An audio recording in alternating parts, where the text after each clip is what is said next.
आज चाहिँ म चिकन बनाउन लाग्यो हैन। अनि यो चाहिँ रेडी भइसक्यो।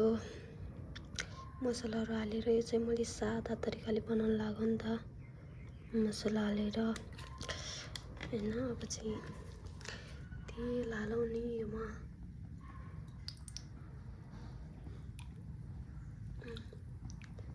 यति बेला हुन्छ होला हो। तेल तताउनु पर्यो। तेल चाहिँ तात्यो है।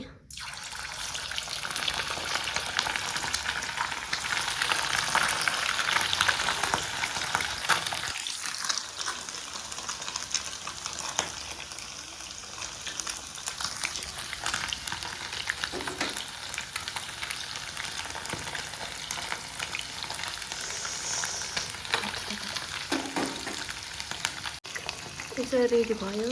अब चाहिँ म चौचौ बनाउन लाग्यो नि त मैले हैन।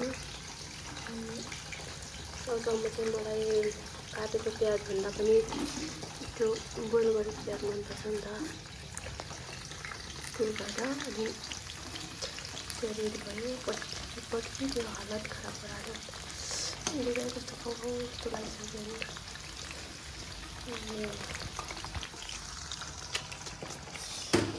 रेडी भयो। अब चाहिँ म फ्राई गर्छु अनि चौचौ बनाएको देखाउँछु।